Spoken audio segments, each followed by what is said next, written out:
खंडवा का एकमात्र LG showroom जहां पाएंगे LED microwave, top load, front load, washing machine, home theatre, AC, water purifier, सभी सामान एक ही छत के नीचे। भारी डिस्काउंट, बजाज फाइनेंस सुविधा के साथ आसान किस्तों में। शादियों की सीजन का बम्पर ऑफर। डियाना ज्वेलर्स, सोना चांदी डायमंड आभूषणों का मिलने का एकमात्र स्थान, मोहगढ़ थाना रोड। वो अपने नाम से ही यह परिलक्षित करता है कि वो दंड न देते हुए न्याय के लिए बना है, भारतीय न्याय संहिता। तो आज से उसका लागू होना निश्चित है। आज शुभारंभ कर रहे हैं हम लोग। मैं बहुत ज़्यादा समय न लेते हुए आए हुए वक्ताओं को आमंत्रित करूँगा। आपके लिए क्या लाभदायक है और क्या आपके लिए उपयोगी होगा, इसके बारे में आपको जानकारी देंगे। इसके लिए बहुत धन्यवाद। Thank you.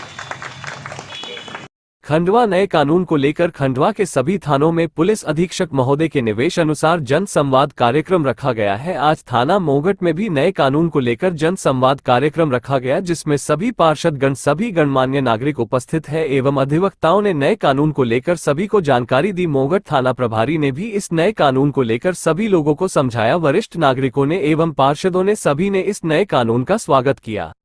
पाठक साहब ने बताया कि 3 दिन में उससे थाने में आके हस्ताक्षर करना होगी, मतलब संपुष्टि करना होगी। अगर 3 दिन के अंदर वो हस्ताक्षर करेगा, उसको आपको दर्ज करना होगा।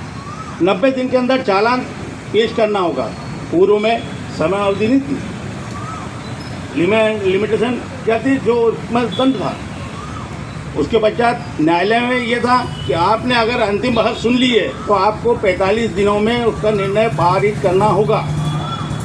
अभी नहीं था, किन्हीं कारणों से बढ़ जाते थे, 6 महीने बढ़ जाते थे केस। तो इन सबको सुचारू पड़ेंगे, हम उसको फॉलो करेंगे, पर उसमें क्या फॉलो करना है वो हमें समझना है, क्योंकि अपराध करना छोड़ेंगे तो ही आगे बढ़ेंगे।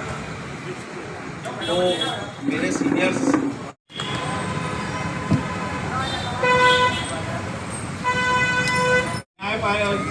पालिका द्वारा और अमेंडमेंट करने के बाद ये जो कानून बने हैं वो आपके हित में और आपके कानून से करने के लिए धन्यवाद।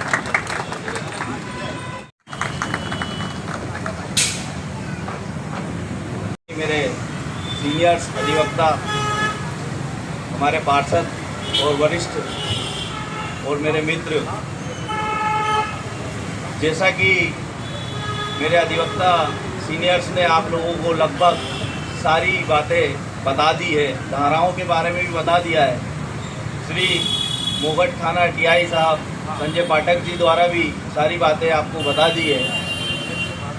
मैं सर्वप्रथम इस बदलती प्रक्रिया के बारे में सिर्फ यही बताऊंगा कि ये प्रक्रिया जो क्रिमिनल प्रवृत्ति के व्यक्ति हैं, जिनको आदत बनी हुई है चोरी, लड़ाई झगड़ा, आवारगी, ये उनके लिए कठोर है।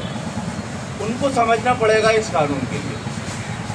हम आप जनमानस जो है वो तो डर ही जाएगा, क्योंकि डर उनमें नहीं है।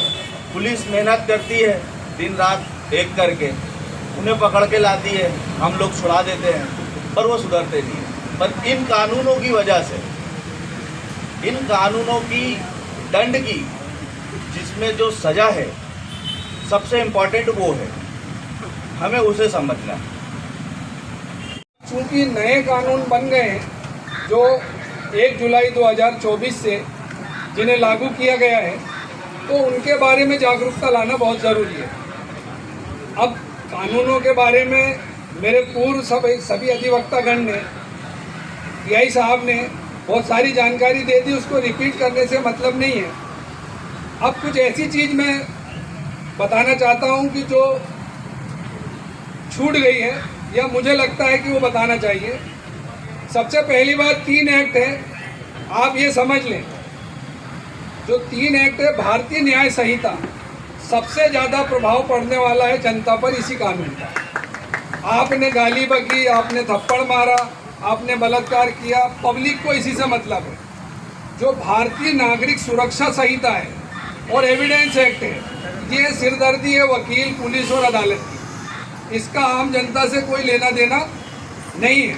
वो कोर्ट में जाने के बाद उनके अधिवक्ता और जो भी उनके कानूनी जानकार हैं, ये उनका सिरदर्द है। अब इसमें कुछ चीज़ें जो हैं जो जोड़ी गई हैं, जिनके बारे में जैसे अभी ड्राइवरों ने हड़ताल की थी कि 10 लाख का जुर्माना और 10 साल की सज़ा, और उस कानून के ख़िलाफ़ सभी ने प्रोटेस्ट किया था।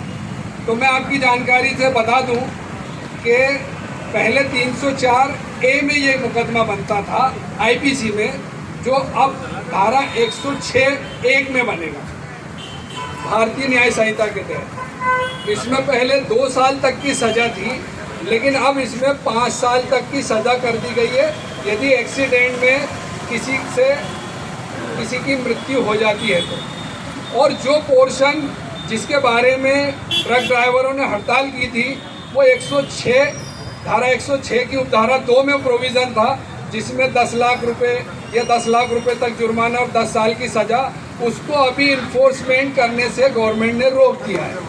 मतलब वो कानून अभी लागू नहीं हुआ है, उसका इन्फोर्समेंट नहीं किया गया।